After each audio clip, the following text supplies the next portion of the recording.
Hello everybody, welcome. I want you to think for a moment about the most influential book ever written. For so many of us, that book is the Bible. We turn to it for comfort, for guidance, for a moral compass to help us navigate the twists and turns of our lives. But what if I told you that it's so much more than that? What if I told you that inside its pages lies not just spiritual wisdom, but a map, a hidden codebook for life, for science, and for the very structure of our society? What if the answers to our biggest modern problems have been there, waiting for us, for thousands of years?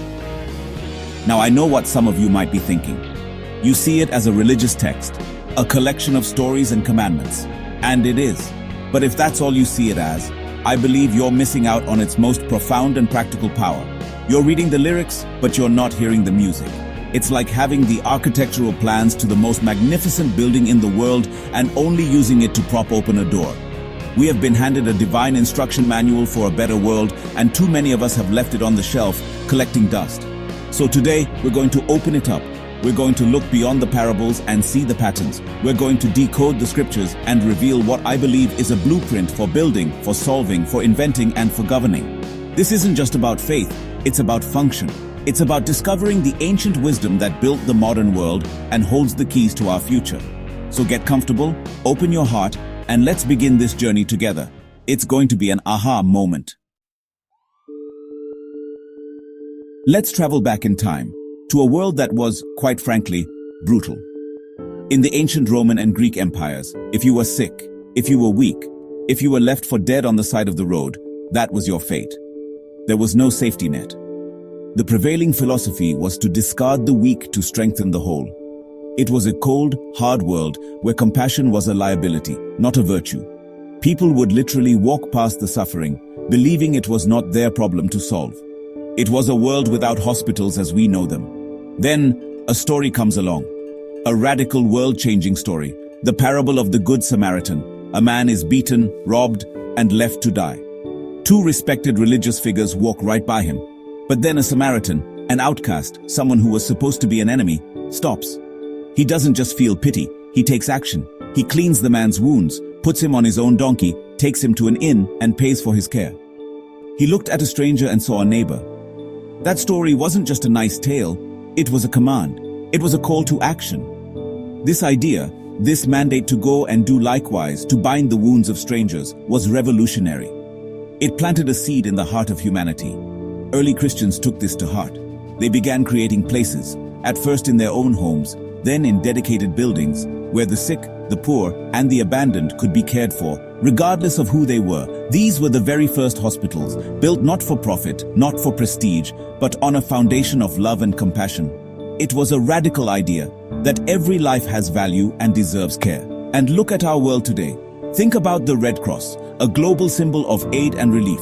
Think about the mercy ships, floating hospitals that bring healing to the world's most forgotten ports. Think about the names of so many hospitals in your own communities. St. Jude's, St. Luke's, Mercy General. Their very names echo this origin. The entire modern concept of institutional healthcare, of a public duty to care for the sick, traces its DNA directly back to this biblical blueprint. It wasn't just a story, it was the birth of medicine for the masses. Now let's talk about justice. It's a word we use all the time.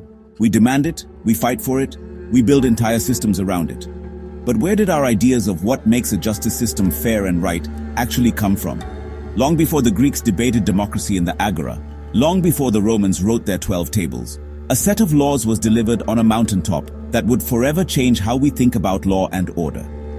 The laws given to Moses weren't just about religious purity, they were a foundational charter for a just society. Think about the principles laid out in the Old Testament. The requirement of multiple witnesses. A single witness shall not suffice. This was designed to protect the innocent from false accusations and the whims of a single powerful person. Think about the strict prohibitions against taking bribes, with verses that command judges to be people who hate dishonest gain. This wasn't just a moral suggestion. It was a structural command to ensure the integrity of the entire legal system, to make sure justice couldn't be bought and sold. These concepts might seem obvious to us now, but in the ancient world, they were earth-shattering. The law was typically whatever the king or the emperor said it was on any given day. Justice was arbitrary. But the Bible introduced the idea of a higher law, a divine standard to which even kings were accountable. It established the principle that justice should be impartial, that the poor and the rich, the native and the foreigner, should be treated equally under the law. It was a radical shift from power-based rule to principle-based governance. And this blueprint is written all over our modern world. The founders of the United States, when they were drafting the Constitution and the Bill of Rights, drew heavily on these biblical principles. The very structure of British common law, which has influenced legal systems across the globe, is steeped in this tradition.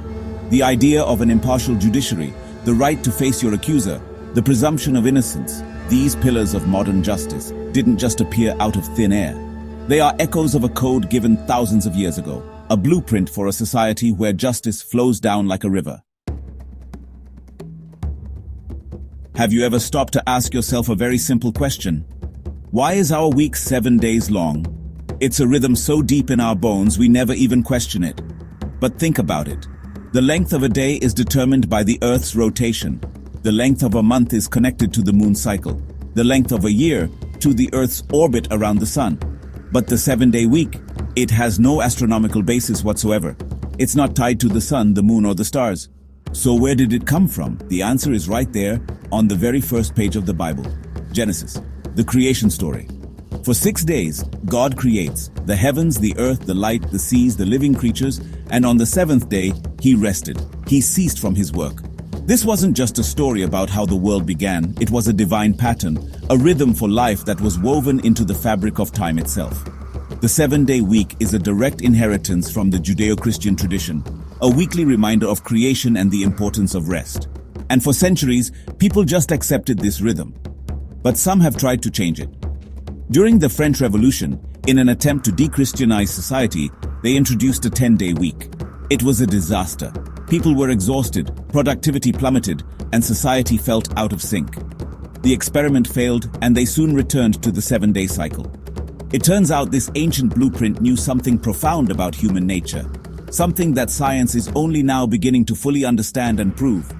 Today, study after study in psychology and physiology confirms our deep-seated need for a regular cycle of work and rest.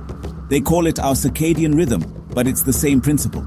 We need that day of rest to recharge our bodies, to refresh our minds, and to reconnect with our families and our spirit. The Bible gave us the blueprint for a balanced life thousands of years ago. It told us we needed to stop, to rest, to be still. It's a powerful reminder that some wisdom is timeless, and that the best way to live isn't always the newest idea, but the most enduring one. Let's talk about money and debt. For so many people, debt feels like a trap, a cycle that's impossible to escape. It can crush families for generations, creating a permanent underclass. We see this today on a personal level with student loans and credit cards, and on a global level with nations crippled by debt. We wrestle with solutions, we talk about bailouts and restructuring, but what if I told you the Bible laid out a radical built-in economic reset button thousands of years ago? It's called the Year of Jubilee. The concept, laid out in the book of Leviticus, is absolutely stunning in its foresight. Every 50 years, on the Day of Atonement, a trumpet would sound throughout the land, and a great economic reset would begin. All debts were to be forgiven, completely wiped clean. All land that had been sold was to be returned to its original family clan, and all Israelites who had sold themselves into servitude to pay off debts were to be set free. It was a mandatory system-wide course correction. Now, why would this be the law? It was a divinely inspired safety net designed to prevent the two things that destroy societies, generational poverty and the concentration of all wealth and power into the hands of a few. It ensured that no family could be permanently disenfranchised. A bad run of luck, a poor harvest, a bad business deal. These things wouldn't have to curse your children and your children's children. The Jubilee gave everyone a chance to start fresh. It was a system built on the belief that the land and the economy ultimately belongs to God, and we are just its stewards. And while we don't practice the Jubilee in the same way today, its spirit echoes in some of our most forward-thinking economic debates. When you hear about modern campaigns for widespread debt relief for developing nations, that is the spirit of Jubilee. When we talk about bankruptcy laws that allow individuals and businesses a second chance, that is the spirit of Jubilee. It's this ancient, powerful idea that an economy should serve human dignity, not the other way around. It's a blueprint for an economic system that is not only prosperous, but also just and merciful. In our final chapter, I want to talk about the most fundamental idea of all, the one that underpins everything else, the idea of human value. For most of human history, the world operated on a harsh and rigid hierarchy. Kings were believed to be divine, aristocrats were born to rule, and the vast majority of people were born to serve, or worse, to be owned as property. Your worth was determined by your birth, your bloodline, your station. It was a fixed and unchangeable reality. The idea of universal human rights simply did not exist. And then, again, right from the very first chapter of the Bible, a sentence is spoken that would ignite a revolution of human dignity that is still burning today. So God created mankind in His own image. In the image of God He created them. Male and female He created them. Stop and really let that sink in. Not just the king, not just the priests, not just the powerful, every single human, male and female, created in the very image of God. This is the spiritual bedrock of human rights. It declares that every person has inherent, inestimable value, not because of who their parents are or how much money they have, but because of who their creator is. This single truth became the rallying cry for some of the greatest movements for justice in history. When the abolitionists fought against the horrific evil of slavery, they argued from this principle, that no man made in God's image could ever be the property of another. They weren't just making a political argument, they were making a theological one. Their conviction was rooted in this biblical truth, that all people are created equal in the eyes of God, and therefore must be equal in the eyes of the law.